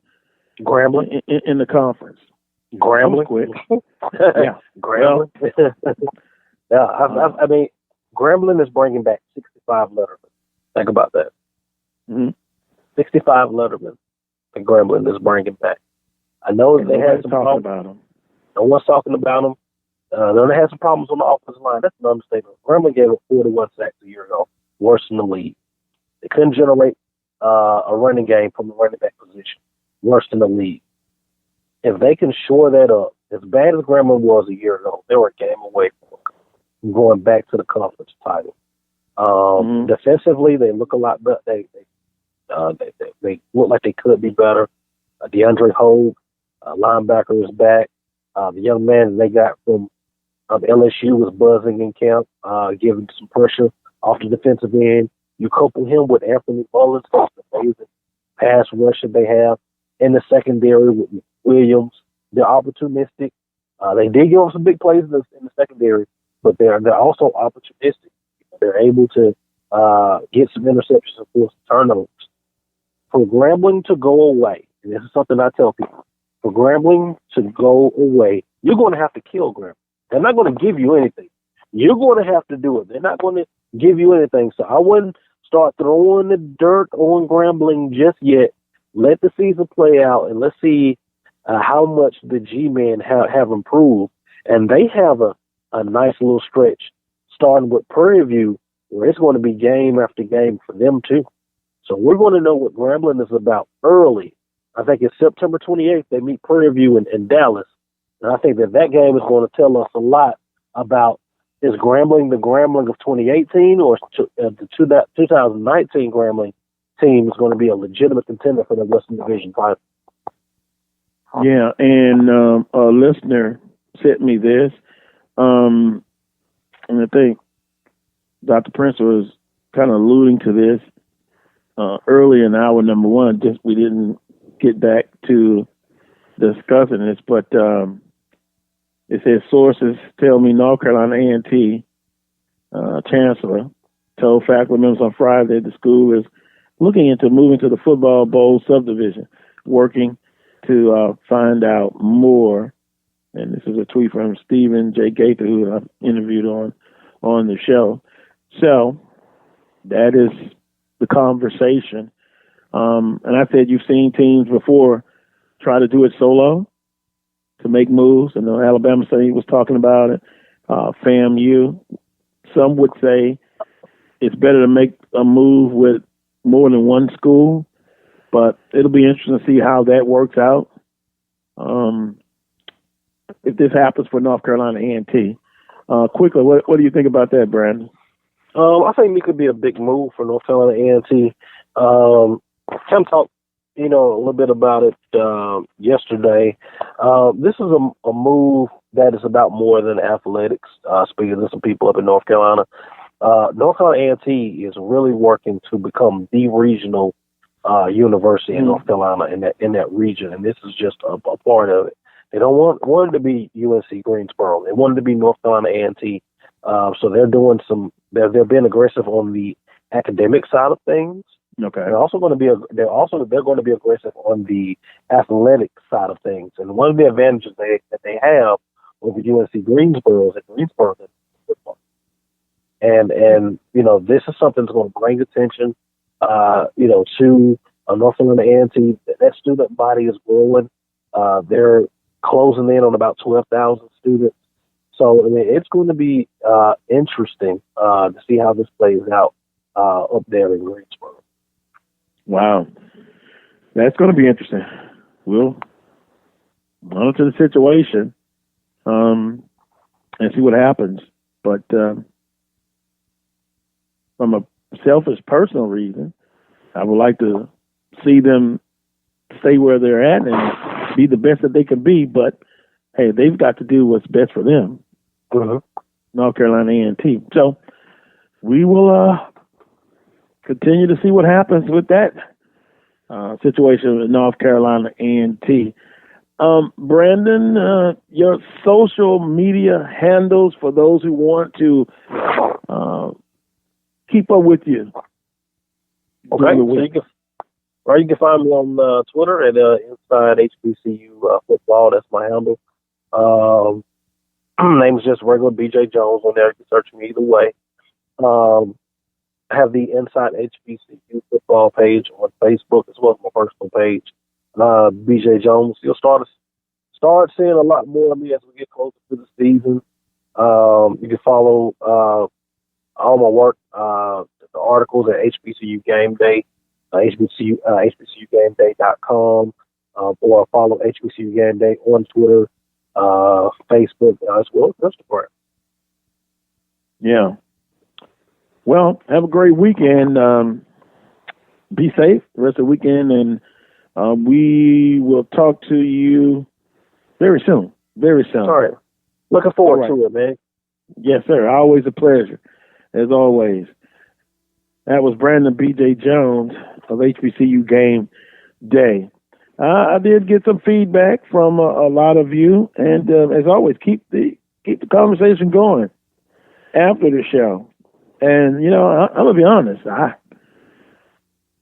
Call me a sicko, but I like it when people disagree with me. It keeps you sharp, and then you may realize, hey, I'm not right. Facts are facts. Opinions are opinions. Like, it's 11:59 in Baton Rouge, Louisiana, Central Standard Time. That's a fact. Opinion comes in is where I would say, but I think in 4 hours it's going to rain. Although it's a 60% chance of rain. That's my opinion. It may not. So keep that in mind. Want to thank all of the guests We didn't get a chance to speak with Jim Kleinpeter. I apologize for that. We'll have an update in a couple of weeks on Southern football again. It'll be game day in 2 weeks. Southern, McNeese State. I want to thank Wilton Jackson, trending reporter for Clarion Ledger, giving us an update on Jackson State football, and Brandon B.J. Jones, HBCU game day. It appears that Jackson State is the sleeper, according to a lot of people. But after it's all said and done, this season is going to be one wild ride. Expectations, as always, are high throughout the conference. But who cashes in on those expectations? And who will be the cream of the crop? Who will rise to the top? This football season is about to kick off. And, of course, there's other sports as well. Athletic departments. Important job. And also I want to thank Dr. Michael Prince, producer of today's show, the Carlos Brown Show. Until next time, Carlos Brown Show, Open Mic Broadcast Network, Spreaker.com, 10 a.m. to 12 noon. Until next time, as always, peace and God bless.